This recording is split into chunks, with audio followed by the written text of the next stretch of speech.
नई दिल्ली में पुरस्रार आग ने पूरे का पूरा मंजरनामा तब्दील कर दिया है और अब जो सूरत हाल है वो यकसर एक मुख्तलिफ रुख इख्तियार कर चुकी है।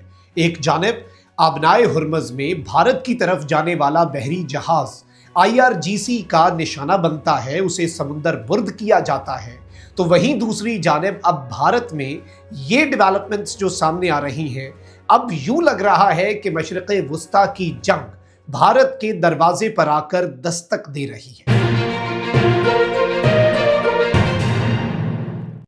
बिस्मिल्लाहिर्रहमानिर्रहीम, अस्सलाम वालेकुम। मैं हूं मखदूम शहाबुद्दीन। 12 मार्च 2026 जुमेरात का दिन। नाज़रीन किराम, कुछ इंतहाई आम तरीन डेवलपमेंट्स हैं जो आपके सामने रखनी है। ईरान की अमेरिका और इसराइल से जंग जारी सारी है और इस जंग में अब कुछ इंतहाई अहम तरीन मरहले आन पहुंचे हैं जिनसे ये जंग अब हमेशा हमेशा के लिए तब्दील हो जाएगी।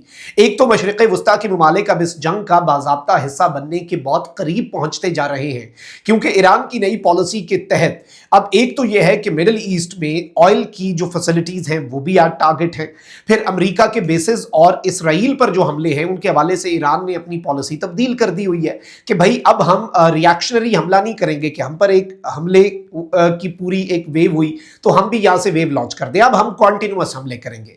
लेकिन इस सबके अंदर इंडिया वाला फैक्टर बहुत इंपॉर्टेंट है और इस वक्त पूरे का पूरा भारत हिल चुका है। मैं सारी डिटेल्स आपके सामने रखूंगा, लेकिन उससे पहले अगर अभी तक आपने इस वीडियो को लाइक नहीं किया तो लाइक जरूर कर दें।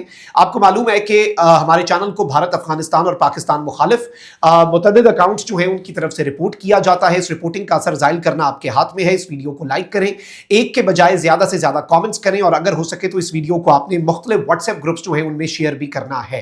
नाज़रीन किराम, सबसे इंपॉर्टेंट चीज तो यह है कि इस वक्त ईरान के मशरिक़े वुस्ता के जो अहम तरीन ममालिक हैं उन पर हमले जारी हो सारी हैं। सऊदी अरब जो है उसने भी अभी ये अनाउंस किया है कि पिछले 24 घंटे में सिर्फ एक दिन के अंदर ईरान ने 31 ड्रोन और 3 बैलिस्टिक मिसाइल जो हैं वो दागे हैं सऊदी अरब की तरफ, जो सऊदी अरब के एयर डिफेंस ने इंटरसेप्ट किए हैं।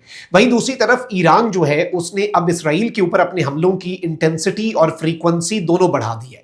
फ्रीक्वेंसी का मतलब यह है कि जिस तवातर से हमले किए जा रहे थे अब उसमें एक इंक्रीज आया है, और इंटेंसिटी का मतलब यह है कि अब जो वॉर हेड्स हैं, जो मिसाइल हैं, वो मजीद तबाहकुन और मजीद डिस्ट्रक्शन फैलाने वाले हैं। इसमें क्लस्टर बॉम्ब्स का भी इस्तेमाल हो रहा है और आप अंदाजा करें कि इसराइल में पहले तो यह था कि आयरन डोम है, डेविड स्लिंग है, एरो सिस्टम है, एक पूरा निजाम है ना, मजबूत एयर डिफेंस सिस्टम है और कोई चीज वहां पर आकर नहीं इंपैक्ट डाल सकती। लेकिन इस वक्त अब एक और नॉर्मल ये बन चुका है कि ईरानियन मिसाइल और ईरानियन ड्रोन्स जो हैं वो आकर इसराइल में इंपैक्ट भी डालते हैं, तबाही भी मचाते हैं और अब लोग जो हैं वो भी इसमें निशाना बनना शुरू हो चुके हैं। अगर हम इसराइल की हेल्थ मिनिस्ट्री की बात करें तो उन्होंने कहा है कि सिर्फ 24 घंटे के अंदर अंदर 179 लोग जो हैं इसराइल के वो जख्मी हुए हैं। और इसमें मैं आपको ये बता दूं कि number of people injured since the start of the war, इस वक्त ईरान की इस जंग में और ईरान के हमलों में जो लोग अभी तक इसराइली जख्मी हुए हैं वो 2475 बताए जा रहे हैं। अब ये एक बड़ी चीज है, एक बहुत बड़ी डेवलपमेंट है। अच्छा, इसके साथ ही साथ डोनाल्ड ट्रंप ने चूंकि ब्लेम शिफ्ट करना शुरू कर दिया, ये जंग अमेरिका के गले की हड्डी बन चुकी है, ना उगली जा रही है ना निगली जा रही है और ईरान सरेंडर कर नहीं रहा, ईरान जो है वो मरूब हो नहीं रहा। तो अब डोनाल्ड ट्रंप जो है उसने ये काम शुरू कर दिया कि भैया हम ब्लेम शिफ्ट करना शुरू कर देते हैं। दूसरा, डोनाल्ड ट्रंप ने जो काम शुरू किया है वो भी बड़ा इंपॉर्टेंट है और वो काम क्या है? डोनाल्ड ट्रंप जो है उसने इस वक्त के ताज़ा तरीन सिनेरियो को अगर हम ऑब्जर्व करें और चीज़ों को समझें तो डोनाल्ड ट्रंप ने बुनियाद बनाना शुरू कर दिया है कि हमने तो ईरान को मुकम्मल तौर पर तबाह कर दिया है, बस अब तो कुछ ऐसा रह ही नहीं गया जो हम तबाह करें। और इस पर इसराइली मीडिया तनकीद कर रहा है कि डोनाल्ड ट्रंप बुनियाद बना रहा है इस जंग से फौरी फौरी भागने की। अब आप यहीं पर अंदाजा कर लें कि द गार्डियन बरतानवी जरीदा है, उसने एक बहुत बड़ा क्लेम किया है और ये क्लेम इन अ वे इसे इंटरनेशनल डिफेंस एनालिस्ट जो हैं और इंटरनेशनल रिलेशंस के जो एक्सपर्ट्स हैं वो इसे ईरान की विक्ट्री कह रहे हैं कि ये ईरान की जीत है। द गार्डियन का क्लेम है कि the US is trying to contact Iran for a ceasefire and Iran is refusing. यानी अमेरिका इस वक्त ईरान से राब्ता कर रहा है कि चलो सीज फायर की तरफ बढ़ते हैं, कोई मुआहदा कर लो, और ईरान रिफ्यूज कर रहा है। और इसमें यह कंफर्म किया गया है कि जो नुमाइंदा खुसूसी है मशरिक़े वुस्ता के लिए डोनाल्ड ट्रंप के, अमेरिका के स्टीव विटकॉफ, उन्होंने ईरान को मुख्तलिफ चैनल्स के जरिए 2 मरतबा सीज फायर की दरख्वास्त की और ईरान ने इसको रिफ्यूज किया और कहा कि हमें इसकी तुक समझ नहीं आती कि इस वक्त सीज फायर की क्या तुक है, क्योंकि अमेरिका जो है वो सीज फायर को इस्तेमाल करता है ईरान पर नेक्स्ट अटैक के लिए। ये मैं नहीं कह रहा, ये मौकफ है ईरान का द गार्डियन के मुताबिक। अब तो एक तो हो गई ये बड़ी डेवलपमेंट, अब आते हैं एक और अहम तरीन चीज के ऊपर जो कि इस वक्त बहुत इंपॉर्टेंट है, बहुत ज्यादा अहमियत की हामिल है। नाज़रीन किराम, भारत का जो फैक्टर है, देखिए भारत में ईरान की एक कश्ती आई हुई थी, बहरी जहाज आया हुआ था, भारत के वो गेस्ट थे, भारत ने उनकी पीठ पे छुरा घोंपा, भारत ने उनके साथ ज्यादती की, भारत ने उन्हें मरवाया, उनकी कश्ती डुबोई। और ईरान के ऊपर इसराइल के हमले से चंद दिन पहले नरेंद्र मोदी का दौरा इसराइल, ईरान उसे भी नहीं भूला। अब अबनाए हुर्मुज़ जो है उससे बांग्लादेश की एक कश्ती को गुजरने दिया ईरान ने, लेकिन भारत आने वाली कश्ती को उड़ा के रख दिया, समुद्र बुर्द कर दिया, तबाह कर दिया।